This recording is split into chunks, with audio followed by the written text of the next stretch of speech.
Ninjas are the darlings of Final Fantasy. They started as the physical powerhouses of the series, and they've only become more overtuned since. But who is Final Fantasy's best ninja? Well, I know who number 1 is.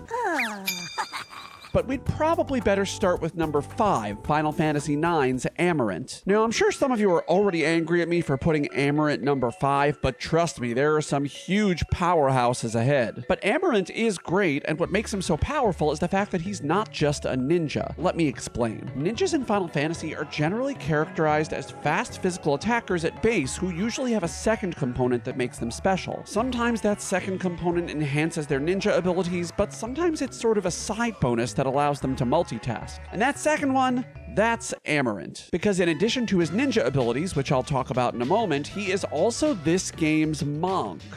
I talked about his skills in detail in my video about Final Fantasy's best monk, so I won't go into them in too much detail. But basically, he equips claws, classic monk. He has a small amount of healing, classic monk. And he has the spare change ability, which is classic monk. But I think his more impactful skills are actually his ninja skills. First, he can throw shit. I hope that's self-explanatory. And I don't mean literal shit. He's not like flinging poo-poo at Kuja. That would be disgusting, and shame on you for thinking of that, and actually shame on me because I'm the one who thought of it and put it in the video, but whatever. Moving on. What I mean is that he can throw your leftover items as well as some unique throwing items like the Rising Sun and Wing Edge at enemies. And this is a pretty efficient way of dealing damage initially. When you throw a knick-knack, its attack power combines with your level and strength to deal damage and also becomes a paddywhack. This may be the first known case of a knick-knack paddywhack.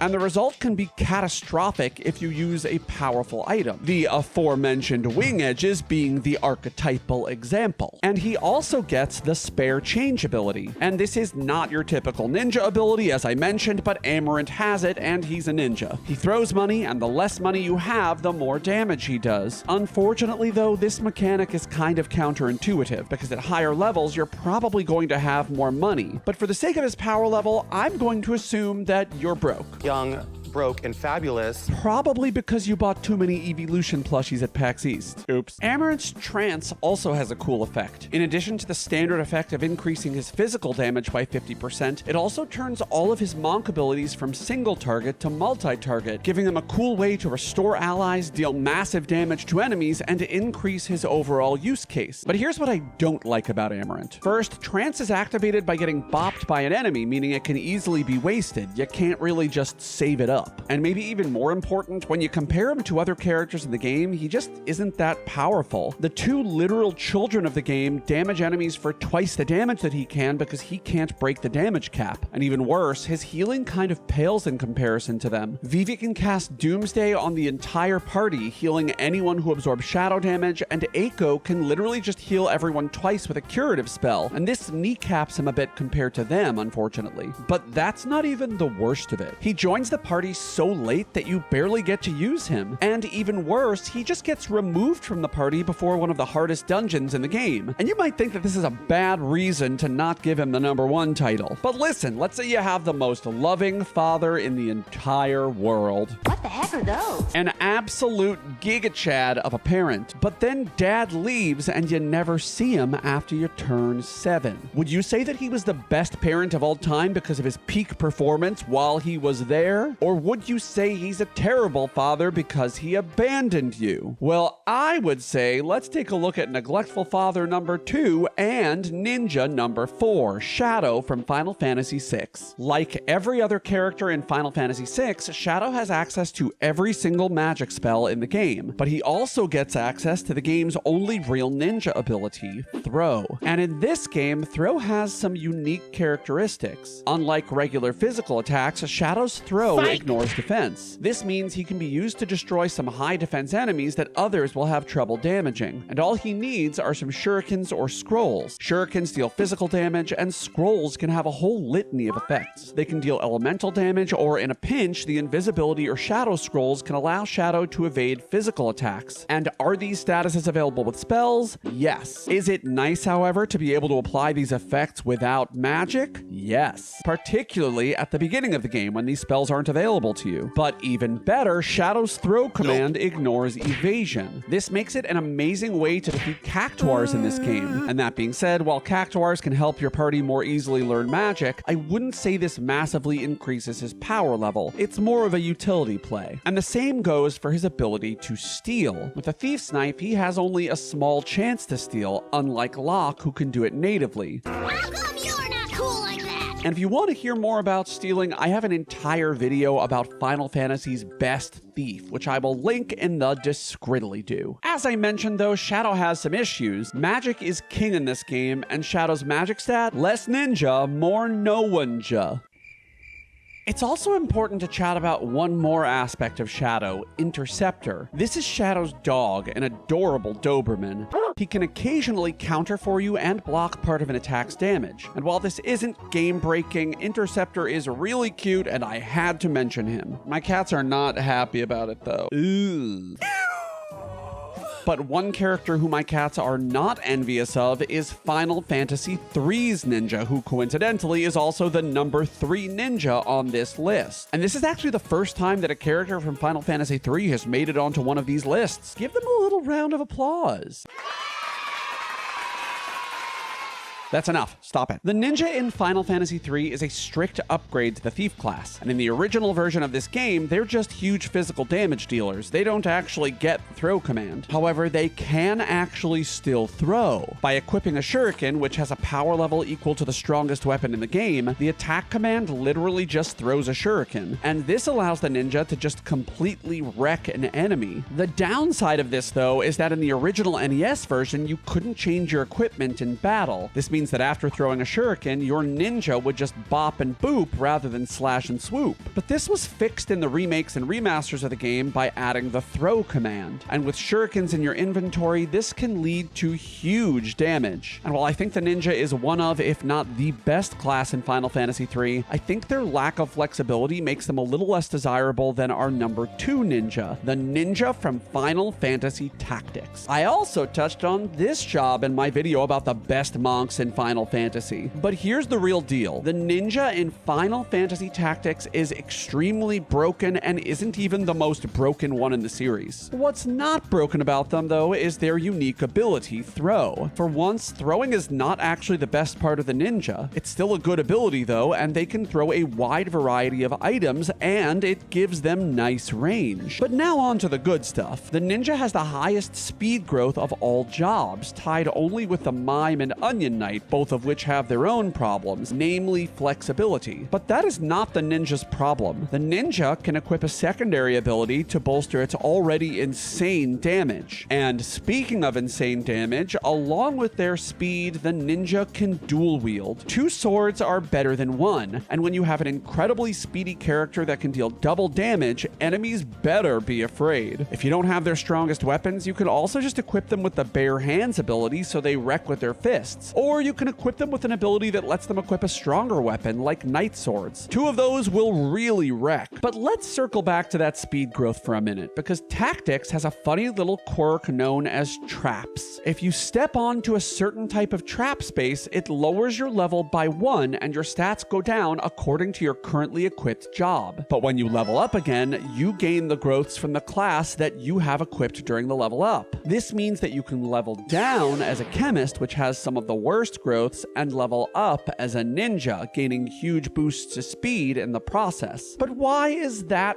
broken? Well, I'm glad you asked, hypothetical viewer who was really just me talking into a camera. I need help. And if you want to help me get that help, do me a favor and subscribe to this YouTube channel. It's free, it gets more eyeballs on my videos, and it also feeds my ego when I see big number go up. And if you happen to be independently wealthy or just excessively enthusiastic, consider becoming one of the Tantacles with a $5 donation every month. That $5 will get you early access to every video I make and also pays for my video editing, which is expensive. It's really expensive, guys. Give me your f***ing money! Anyway, thank you. I really appreciate it. The whole trap thing is broken because your speed in this game not only determines how quickly you act, but also how many turns you get. So by boosting your speed into the stratosphere, you can ultimately get a bajillion turns before the enemy can act. And if you don't feel like using that speed on a ninja themselves, you can transform your character into another job that can use that speed better, like a black mage, a gunner, or another unique class to gain a huge advantage in battle. But what keeps this ninja out of the number 1 slot is 2 things. First, and I talked about this in the Best Warrior video, discreetly do, Ramza's Squire class needs literally no grind. The shout ability from that class is actually the easiest way to raise up a character into an overpowered double swordy dordy slashy washy. But second is just the general grind needed to make the ninja truly overpowered. And granted, the ninja in the number 1 slot also requires a huge grind to reach their maximum potential. But let's talk about the honorable mentions first. Edge from Final Fantasy IV is actually quite powerful. Like many ninjas, he can dual wield, throw, and use a little bit of magic. When I played though, I found that he was often the quickest character to die because of his frailty. Also, his magic is kind of meh. Sorry. Final Fantasy V's ninja can dual wield and has high strength, and these are definitely impactful. But the problem with this game is that the ultimate goal is to master every class and transfer the passive skills to the freelancer. So while it's a great class, it just can't make the top 5. And the ninja from Final Fantasy Tactics Advance and A2 are both powerful and honestly could be high on this list if they weren't completely overshadowed by the ninja from Tactics 1. Same deal as that guy. And maybe it seems unfair to you that I don't have 3 Tactics ninjas on this list, but like, I want to try to keep these lists interesting, right? So if you think those ninjas belong in one of the spots on this list, just leave a comment. I love when you guys disagree with me as long as you stay on topic. It's pretty fun, actually. I like reading your comments a lot. And for the last honorable mention, while I don't think the Shikari job from Final Fantasy XII Zodiac Age is the best, it's definitely good. But I'm probably least familiar with this one, so I leave it to you all to tell me about it in the comments. And the same goes for the MMOs. You guys know I don't play MMOs, so I need you to tell me how the ninjas are doing in Final Fantasy XI and 14. But if you don't feel like doing that, let's play another trick on the commenters, because it was really fun to do in my Best Summoner video. Let's pretend that I started to play Final Fantasy XIV and I actually put that ninja in the top slot. It's not happening, but let's pretend, okay? Because when I did this in the Summoner video, I completely forgot that I asked you guys to troll me. I would wake up every single day with these crazy comments about Yuna and just completely panic. And then I would remember and I'd laugh hysterically about it. And it was really funny. But even more funny is the number 1 ninja on this list. A ninja who was also voted most likely to need a sewing kit because the button on her shorts clearly keeps falling off. Final Fantasy VII's Yuffie. Hold on. You're not saying she's better than me. No, you're the greatest. No! And when I was a kid, I definitely thought that she was named Yuffie, but thank you, Kingdom Hearts, for clarifying that. I'm the great ninja Yuffie. Everyone in Final Fantasy VII can do everything, and Yuffie is really a ninja in name only because of her background. But beyond her ability to use any ability spell or enhancement materia, Yuffie actually has a few cool things going for her. First, she's one of 3 characters who uses long-range weapons, and in Final Fantasy VII, this can be pretty great. The game uses formations to determine how much damage attacks deal to enemies. Typically, characters in the back row take less damage from enemies, and they also deal less damage to enemies than those in the front row. And the same goes for the enemies themselves. They can be in the front or back row. But because she uses a ninja star, Yuffie can always sit comfortably in the back row, dealing her normal amount of damage. Unless you equip her with a short-range weapon, of course, but why would you do that? That's silly. And speaking of damage, Yuffie's ultimate weapon, the Conformer, has some pretty cool traits. I'm not gonna get lost in the weeds of the damage formulae, but basically this weapon deals damage based on the enemy's level. The higher the enemy level, the higher the damage.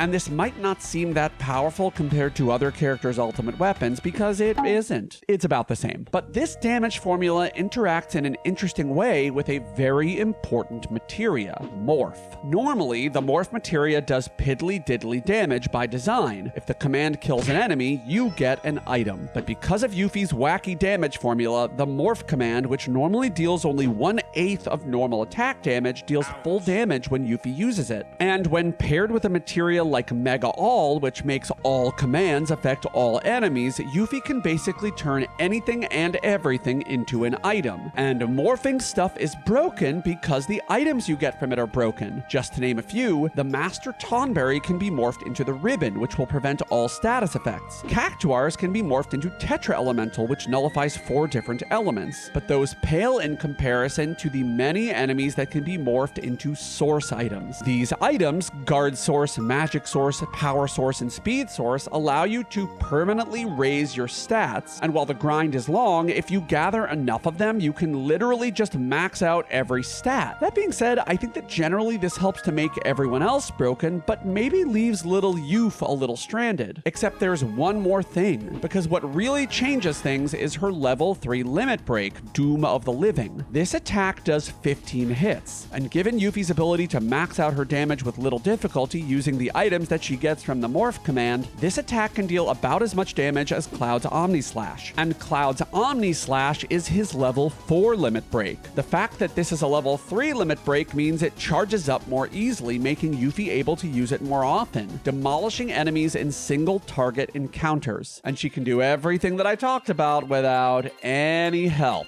But once again, I need your help. Follow me on these social media platforms that I'm flashing on the screen right now, and please click this playlist to watch all of these comparative videos. Or if you're craving something different, click this video to watch me 100% Final Fantasy VIII with only Selphie. Aurora and I love you when we say goodbye. Say bye-bye, Aurora.